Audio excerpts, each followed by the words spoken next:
За одоо яг төвийн шугамных автоматыг буулгаад яг төвөөс тог тасарсан болгоод за ингээд генератор асаач.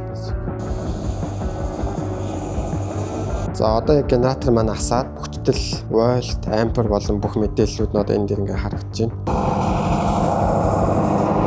Аппликейшн дээр 21 кВт генератораас нарнаас 4 кВт гэдэг дан батарейгаа цэнэглэж байна. Одоо 100% цэнэглээд өөрөө эргээд унтраа. За өмнө та бүхэндээ нэг heat pump дээр манай нарны систем маань яаж холбогдож ирсэн талаар харуулсан бол одоо энэ удаа дээр бид нэр генератор яаж манай CGR буюу энэ үндсэн ГТВ төхөөрөмжн дээр маань холбогдож байгаа талаар мэдээлэл өгье. За энэ хэрэглэгч маань манай 20 кВт-ийн инвертер за 9 кВт цагаар 6 батарей буюу нийт 54 кВт цагийн батарейтай ийм суурилсан хэрэглэж байгаа. Энэ хэрэглэгч маань өмнө нь генератор хослуулж ажилладаг байсан. За тог тасрах үедээ генераторыг нэмэлт үүсвэр болгож ажилладаг байсан. За техникийн тул нэмэлтээр ETS төхөөрөмж шаардлагатай. За тэгэхээр төвийн шугам тасраад ETS төхөөрөмжөнд генераторыг асаах команд өгөхөд нэг 5-аас 10 минутын тийм дунд нь ийм delay буюу ингээд тоггүй хэсэг үүсдэг байгаа. Тэгээд генератор маань бүрэн хүчин чадал аваад ажиллагаадаа ордог тийм зарчимтай байгаа. Тэгэхээр одоо бидний энэ холболтон дээр бол ETS төхөөрөмж шаардлагагүй. Бид нэр ГТВ дээр смарт портын тусламжтайгаар одоо ETS төхөөрөмжийг ГТВ-ээр орлоод хийчихэж байгаа гэсэн. Тэгэхээр дунд нь ямар ч delay үүсэхгүй.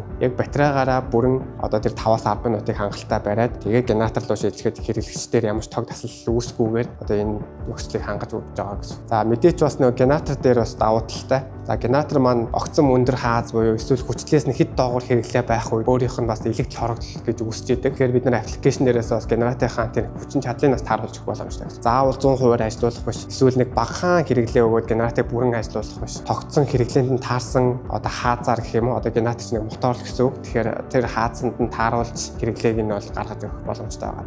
Генератор ажиллаж байгаа үе батарей үржил хамт цэнэгээ өгөх боломжтой. Энэ айл дээр бол тохируулсан тохиргоонд гэх юм бол за батарей мэдээч 20% 100-аас 20% хүртлээр ингээд ажиллагаатай байна. За ингээд өдрийн цагаар цэнэглээд, оргил цагаараа, шөнийн цагаараа бүтэн бариад явхад энэ айл дээр ямар төвийн шугамнаас авсан цахилгааны хэрэглээ үүсэхгүй. Яг ингээд бие даагаад апгрейд ажиллаж байгаа. За тэнгуут нэмэлтээр батарей 20% дээр байхад тог тасарчул яах вэ? За тэгэхээр 20% дээр маш бага барихаар болж байгаа. Тэгэхээр тэр үед нь нэмэлтээр генератор орж ирээд, за генератор орж ирэнгүүтээ батарейг эргээд 100% ч юм уу 80% хүртэл цэнэглээд эргээд унтраах боломжтой. Тэгэхээр эргээд нөгөө хэрэглэгч маань 100% батарейгаараа дахиад зөндөө удаан барих боломжтой гэсэн үг.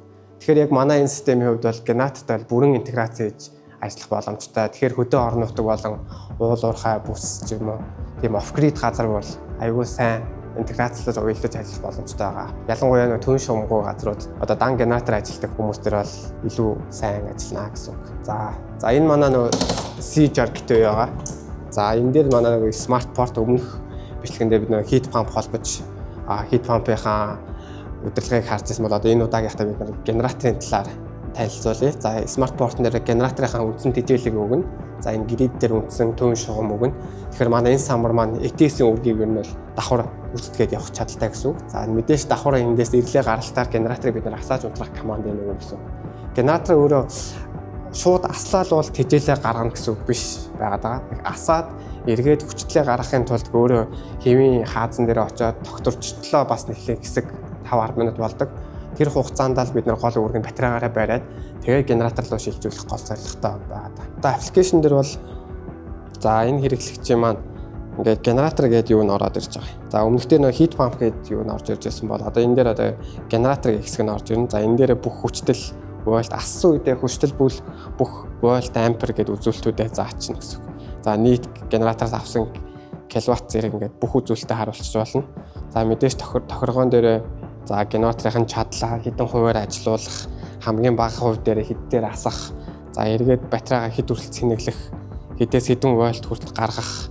За тэгээ нэмэлтээр нөө цагийн тохиргоо өгж болно. За тэр өглөө ас, шөнө ас зэрэгүүдээ. Тэгэхээр маш удаан тог тасарсан нөхцөлд бол энэ генератортой бол маш супер хосолж ажиллах байгаа. За одоо би яг тестлээд харуулъя. За одоо яг төвийн шугамных автоматыг буулгаад яг төвөөс тог тасарсан болгоод за генератор маань хэвтлээ энгийн яг нөгөө нэг тэдэн хувь дээр тэдэн хувь дээр унтраг гэсэн команд өгөхөд ер нь авто горим дээр ажилладаг. За тэгэхээр одоо би нөгөө тестлэхийн хувьд болохоор мануал горим руугаа шилжүүлээд генераторыг аппликейшнээс асаагаад унтраад өгүүлтлээ хийж үзүүлье. За одоо ингээд мануал горим руугаа орохоор ингээд шууд унтарч асдаг юм руугаа шилжиж байна. За ингээд генератор асаач. За одоо гадаа генератор маань дуурайад асч эхэлж байна. За одоо офгрид болоод систем дээрээс офгрид болсон байна. За одоо энэ үед одоо нарнаас болон батарейнаас явж байна. Тэгэхээр эргээд нөгөө хэрэглээ генераторын маань хүчтэй тогтворчхоор одоо энэ рүү төв рүүгээ нийлүүлэх юу маань үргэлжилнэ гэсэн үг. За одоо яг генератор маань асаад одоо хүчтэй вольт, ампер болон бүх мэдээллүүд нь одоо энэ дээр ингээ харагдаж байна. За 58 Гц-тэй. За одоо систем дээр минь генератор орж ирлээ. Батарейг одоо цэнэглэх үйлдэл маань хийж байна гэсэн үг.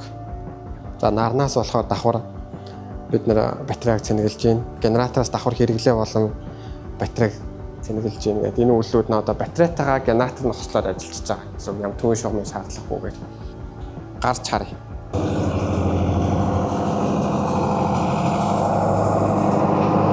За энэ маань болохоор нөгөө 68 кВт-ийн маань генератор. За тэгээд одоо яг төвөөс нөгөө асаа команд өгсөний дагуу ингээд одоо өөрийнх нь бас автохорим дээр байгаа. Автохорим дээр бас ингээд ажиллаа явж байгаа. За одоо ингээд аппликейшн дээр 21 кВт генератороос нарнаас 4 кВт гэдэг дан батарейгаа цэнэглэж байна. Одоо 100% цэнэглээд өөрөө эргээд унтраа. Тэгэхээр нөгөө дан генератор ажилладаг системүүдийн хувьд дизель түвшиндээ маш хэмжээтэй болоод байгаа. Бүтэн өдөржингөө ингээд тог цэглэн үйлдвэрлэдэг байх биш. Боломжтой үедээ батарейгаар яваад өндөр хэрэглээтэй үедээ генератор нь орж ирээд ингээд бүр хослоод ажилладаг болохоор айгүй үр өгөөжтэй. Бидний одоо санхүүжсэн хэмнэлттэй ажиллахаар байгаа гэсэн. Аппликейшнээс ажилласан генератор одоо унтраач болно.